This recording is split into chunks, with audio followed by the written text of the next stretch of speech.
കണ്ണൂർ നഗരത്തിൽ തെരുവ് നായയുടെ കടിയേറ്റ് 5 വയസ്സുകാരന് പേവിഷബാധയേറ്റു. കുട്ടി പരിയാരത്തെ കണ്ണൂർ ഗവൺമെന്റ് മെഡിക്കൽ കോളേജ് വെന്റിലേറ്ററിൽ ചികിത്സയിലാണ്. കുട്ടിയുടെ നില അതീവ ഗുരുതരമാണെന്നാണ് ആശുപത്രി വൃത്തങ്ങൾ അറിയിച്ചത്. കഴിഞ്ഞ മെയ് 31 കണ്ണൂർ SN പാർക്കിന് സമീപത്ത് വെച്ചാണ് കുട്ടിയെ തെരുവ് നായ കടിച്ചത്. വലത് കണ്ണിനും ഇടത് കാലിനുമാണ് പരിക്കേറ്റത്. തമിഴ്നാട് സ്വദേശിയുടെ കുട്ടിക്കാണ് പേവിഷബാധ സ്ഥിരീകരിച്ചത്.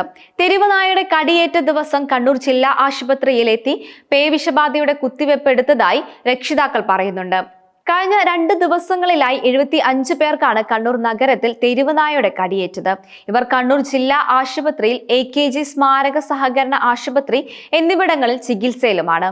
തെരുവ് നായയുടെ ആക്രമണം കാരണം കണ്ണൂർ നഗരത്തിലുള്ളവർ ഭീതിയിലാണ്. ഇതിനിടെയാണ് കുട്ടിക്ക് പേവിഷബാധയേറ്റത്. കണ്ണൂർ നഗരത്തിൽ അലഞ്ഞു തിരിയുന്ന തെരുവ് നായ്ക്കളെ കോർപ്പറേഷൻ പിടികൂടാൻ തുടങ്ങിയിട്ടുമുണ്ട്. തെരുവ് നായ്ക്കളെ പിടികൂടി വന്ധീകരിക്കേണ്ടത് ജില്ലാ പഞ്ചായത്തിന്റെ കർത്തവ്യമാണെന്നാണ് കോർപ്പറേഷൻ മേയറുടെ വാദം.